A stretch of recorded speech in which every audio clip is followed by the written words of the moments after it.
LDC में 41 सवाल out of syllabus हैं।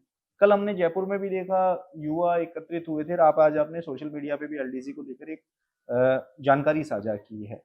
आउट ऑफ सिलेबस सवालों को लेकर सर बोर्ड की ओर से क्या कदम उठाए जा रहे हैं? तो जैसे मैंने बताया, ट्वीट भी किया मैंने, कि जो परीक्षा का पेपर होता है उसको एक्सपर्ट्स ही बनाते हैं। जब एक्सपर्ट्स बनाते हैं उनको सिलेबस दिया जाता है, बताया जाता है कि जो बच्चे हैं कौन सी क्वालिफिकेशन वाले बच्चे हैं और किस पोस्ट के लिए वो एग्जाम दिया जा रहा है। उसके आधार मानकर ही उसको सिलेबस को बनाने वाले एक्सपर्ट्स होते हैं, जो कि क्वालिफाइड होते हैं, प्रोफेशनल होते हैं। उनका एक मापदंड होता है चुनने का, और उसके बाद वो जो परीक्षा का पेपर है उसको दूसरा एक्सपर्ट चेक करता है। उसको पता होता है कि क्या चेक करना है, कि सिलेबस है कि नहीं, प्रश्न कैसे हैं, टफ है, इजी है, सब करता है। और उसके बाद फिर वो पेपर छपता है और पेपर उसको फिर बच्चे देते हैं।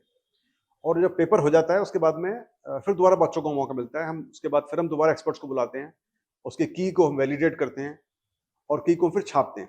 जैसे भी एलटीसी परीक्षा है, इसकी भी की का जो प्रक्रिया है वैलिडेशन की, प्रोविजनल की बनाने की, वो हम मेरे ख्याल से कल से शुरू कर देंगे। हमने एक्सपर्ट्स को हमने आइडेंटिफाई कर लिया, तो कल या परसों से शुरू हो जाएगा। तो अगले हफ्ते 10 दिन के अंदर, 15 दिन में ये मुझे लगता है कि प्रक्रिया समाप्त हो जाएगी और फिर हम इस की को छापेंगे, पब्लिश करेंगे, जो कि प्रोविजनल की होगी। और फिर उसमें अभ्यर्थियों को मौका होगा बताने का कि भाई ये फलाना सवालों को लगता है कि ये आउट ऑफ सिलेबस है या जो भी है। तो फिर उसको फिर अब जब वो ऑब्जेक्शन करेंगे उसको फिर दोबारा नेक्स्ट सेट ऑफ एक्सपर्ट्स के सामने पेश करेंगे, और नेक्स्ट सेट ऑफ एक्सपर्ट्स हर एक ऑब्जेक्शन को जांच करते हैं, एक एक ऑब्जेक्शन जांच करते हैं और उसके बाद निर्णय लेते हैं।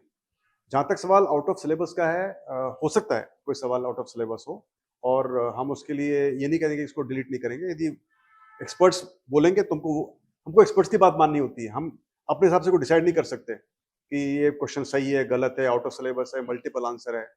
जैसा एक्सपर्ट्स बोलते हैं उनको ऑब्जेक्शन पता पड़ता है, फिर उस पर डिसीजन लेते हैं। सिर्फ मेरा अपना व्यक्तिगत राय मैंने जाहिर की थी कि सिर्फ यदि सिलेबस ही एक मापदंड होता किसी भी परीक्षा में के लिए, नौकरी के लिए चुनने के लिए, तो फिर अपन क्वालिफिकेशन को एक मापदंड नहीं बनाते। आरएस एग्जाम है, उसके अंदर बोल देते ये सिलेबस है, जो बच्चा पास हो जाता है, चाहे वो बच्चा 5वीं पास हो, चाहे वो 10वीं पास हो, चाहे जो भी पास हो, उसके हिसाब से उसको आरएस बना सकते थे। लेकिन उसमें अपने मापदंड रखा हुआ है कि भाई आपने ग्रेजुएशन किया होना चाहिए, उसके बाद ये क्वालिफिकेशन होनी चाहिए, या बाकी नौकरी में एक्सपीरियंस होना चाहिए। तो वो सब चीजें होती हैं। लेकिन उसके बावजूद भी मान लो कहीं पर कोई लगता है, तो जैसा एक्सपर्ट डिसाइड करेंगे हम वैसे ही करेंगे। इसमें हमारा कोई भी इंटरफेरेंस नहीं होता है। तो आप बेफिक्र रहें। यदि आपको लगता है 41 प्रश्न, क्योंकि हम ऐसे प्रकरण कई बार आ चुके हैं, ये पहली बार नहीं है।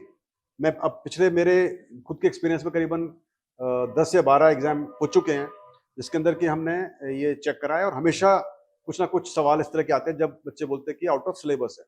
एक्सपर्ट को दिखाया जाता है, एक्सपर्ट्स को जांच करते हैं, और आमतौर पर पाया जाता है कि जो एक्सपर्ट बोलते हैं, जो बच्चे बोलते हैं, वो सही नहीं होता है, क्योंकि उसकी खुद का परसेप्शन है, उसका खुद का सोच है कि आउट ऑफ सिलेबस है। लेकिन जब उसको दिखाते हैं एक्सपर्ट को, तो बोलता नहीं साहब ये हो सकता है, क्योंकि ये तो within the purview of syllabus ही है।